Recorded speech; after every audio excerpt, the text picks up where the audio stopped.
مولاي صل وسلم دائما ابدا على حبيبك خير الخلق كلهم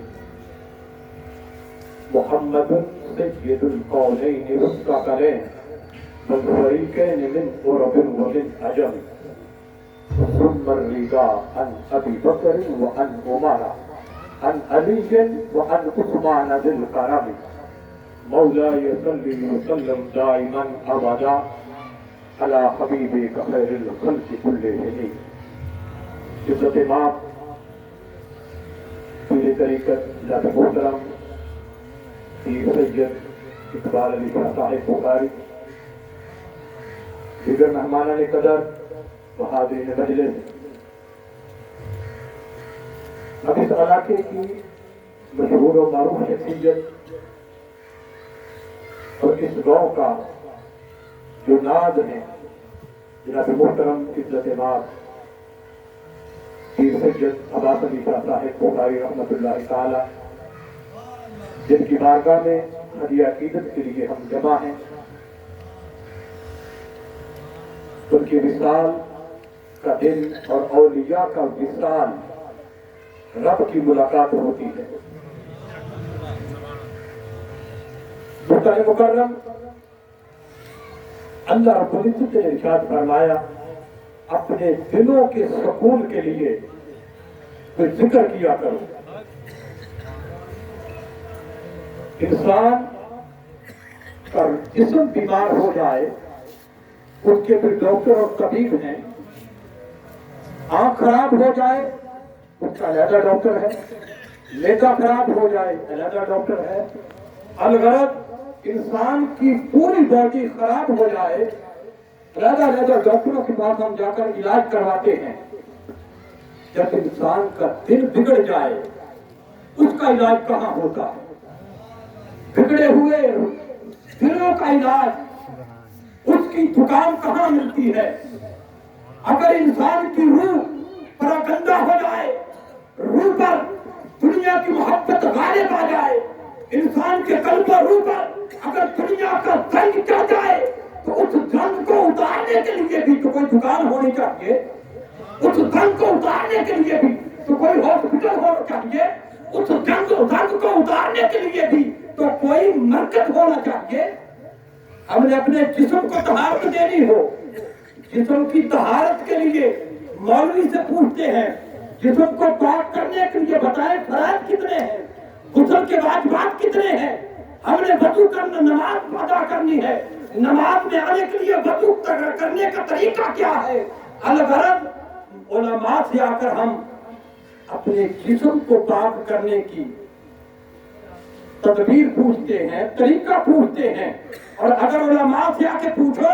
کہ ہمارا دل بگڑ چکا ہے، اے علماء حق بتاؤ ہمارے دل کا علاج کیا ہے، تو دلوں کا علاج، دلوں کی طہارت کا علاج یہ علماء کے پاس نہیں ہوتا، یہ مولویوں کے پاس نہیں ہوتا۔ اللہ والوں کی نظر کے اندر دلوں کا علاج چھپا ہوتا ہے۔ نعرہ رسالت، نعرہ حیدری، نعرہ تحقیق، نعرہ غوثیہ، تاجدار ختم نبوت زندہ باد۔ محترم مکرم، ہم اولیاء کی بارگاہوں میں آتے ہیں، ان سے اپنی نسبت کو جوڑتے ہیں، اس کا ایک مقصد ہے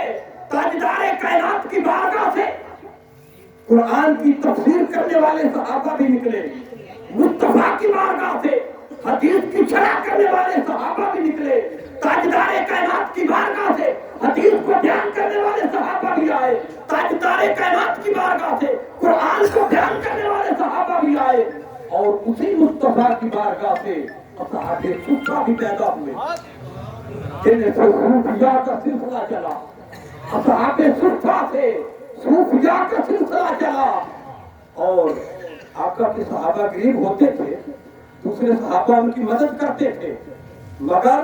اصحاب صفہ کا عالم یہ تھا چبوترہ صفہ پر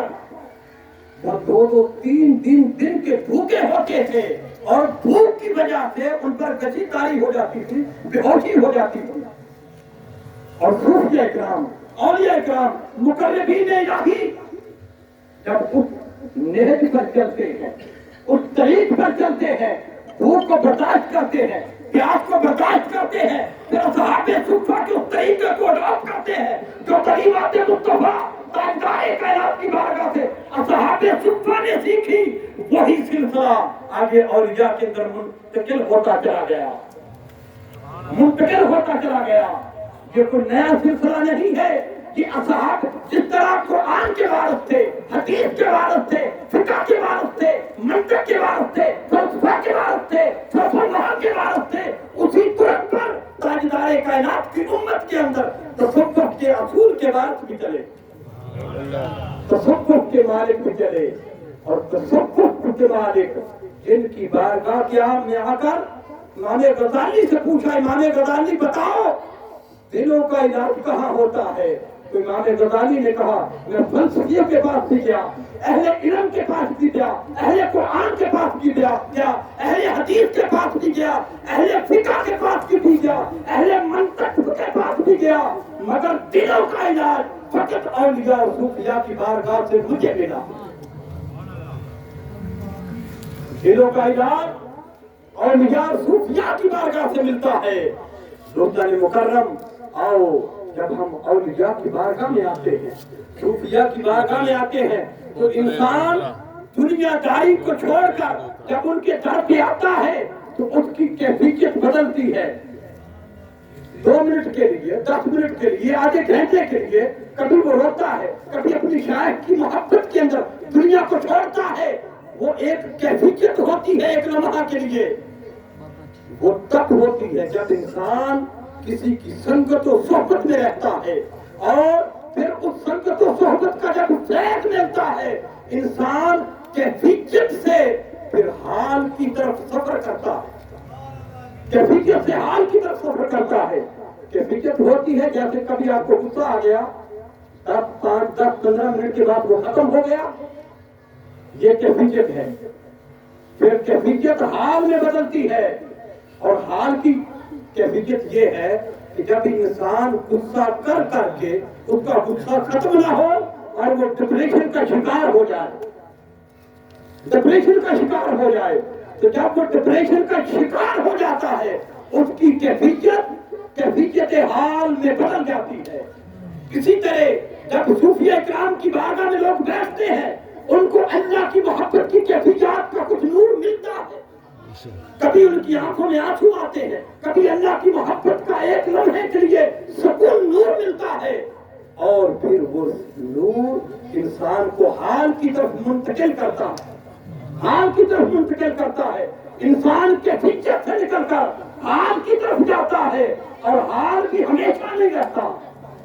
حال بھی ہمیشہ نہیں رہتا. حال سے نکل کر انسان پھر مقام کی طرف جاتا ہے. پہلا درجہ کیفیت کا ہے, دوسرا درجہ حال کا ہے, اور تیسرا درجہ مقام کا ہے. جب انسان مقام پر سفر کر کے پہنچتا ہے اپنے پیر کامل کی نظر سے, تو پھر اس کی کیفیت میں جو نور ہوتا ہے وہ حال میں بدل جاتا ہے. پھر حال گھنٹوں رہتا ہے, اور گھنٹوں کے بعد پھر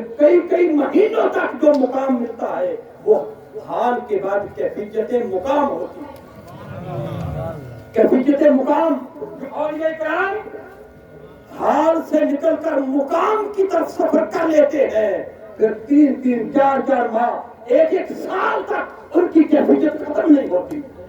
وہ لگاتار سالوں تک اسی رب کے نور کے جلووں میں رہتے ہیں, اللہ کی محبت کے پرتو میں رہتے ہیں, مصطفیٰ کی حضوری میں رہتے ہیں, تاجدار کائنات کی کچہری میں رہتے ہیں. ان کا سلسلہ جب مقام پر پہنچتے ہیں کبھی منقطع نہیں ہوتا, پھر ان کا مقام کبھی منقطع نہیں ہوتا. وہ ہماری نظروں میں کسی مصلے پہ کھڑے ہوتے ہیں, مگر مولوی کی نماز اس مصلے پر اس دیوار سے آگے نہیں پہنچتی, مگر صوفیہ کی نماز ان دیواروں کو کراس کر کے رب کائنات کے جگہ تک پہنچتی ہے.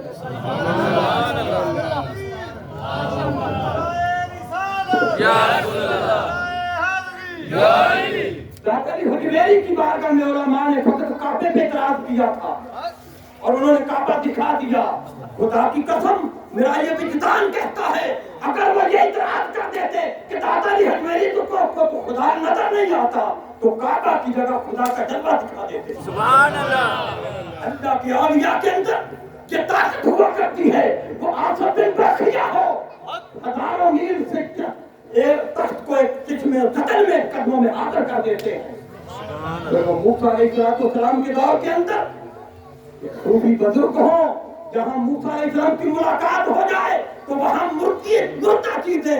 زندگی سے بدل جاتی ہیں۔ مردہ مچھلی، بری ہوئی مچھلی، تلی ہوئی مچھلی جو کھانے کے لیے تیار کی تھی وہ زندہ ہو کر دریا میں چلی جاتی ہے۔ صوفیاء کی وجہ سے دلوں کو زندگی ملتی ہے، صوفیاء کی وجہ سے روحوں کو طہارت ملتی ہے، صوفیاء کی وجہ سے انسان کی سوچوں کو طہارت ملتی ہے۔ وہ کیفیت میں رہتے ہیں، کیفیت سے حال میں جاتے ہیں، حال سے مقام میں جاتے ہیں، اور مقام سے پھر وہ منزل کی طرف سفر کرتے ہیں، اور ان کی منزل اللہ رب العزت کے جلوہ ہوتی ہے۔ وہ یہ سفر کرتے کرتے اپنے مولا کی حضوری میں پہنچتے ہیں،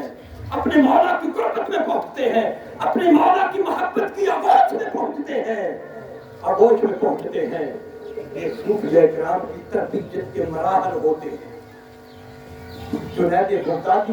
شیخ جنید بغدادی رحمۃ اللہ تعالی رضی اللہ تعالی عنہ کی بارگاہ میں ابو بکر شبلی جو ان کے خلفاء میں سے ہیں، سلسلہ عالیہ نشائیہ کے بزرگ ہیں، تو ابو بکر شبلی وقت کے جج تھے، وقت کے جج، اور مرید ہونے کے لیے آ گئے جنید بغدادی کی خانقاہ پر۔ جج تھے، آپ نے نظر ڈالی، فرمایا مرید تب کروں گا، پہلے جاؤ جن جن لوگوں پر ظلم کیا ہے ان سے معافی مانگ کے آؤ، جن کے ساتھ بے انصافی کی ہے، جن کا حق مروایا ہے یا حق مارا ہے۔ ابو بکر شبلی تم قاضی تھے، جج تھے، جاؤ جن جن لوگوں کے ساتھ ظلم کیا ہے، زیادتی کی ہے، ان سے معافی مانگ کر آؤ، تب مرید کروں گا۔ ہر کسی کے ساتھ یہ نہیں ہوتا، اور یہ کام کو علم ہوتا ہے کس کو کس درجے کا فیض عطا کرنا ہے، وہ جانتے ہوتے ہیں۔ ابو بکر شبلی پہنچے،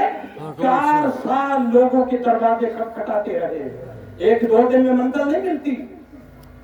4 سال فقط جن جن لوگوں کے ساتھ ظلم کیا تھا، زیادتی کی تھی، حق مروایا تھا، حق مارا تھا، ایک ایک کے در کے دروازے کو کھٹکھٹایا، کہیں سے چپیڑیں پڑی، کہیں سے مار پڑی، کہیں سے گالیاں پڑی، کہیں سے کچھ ہوا۔ 4 سال کے بعد سب کچھ برداشت کر کے جب واپس جنید بغدادی کے قدموں پر پہنچے، جنید بغدادی نے دیکھا پیر کی آنکھوں میں مرید کو دیکھ کر آنسو آ گئے۔ اتنی طہارت، اتنی عظمت، اتنا درجہ کہ جو کچھ غلطیاں زندگی میں کی تھی سب کی معافی مانگ کر آ گیا۔ دوستو آؤ، آج کے اس محفل پاک کا پیغام یہ ہے،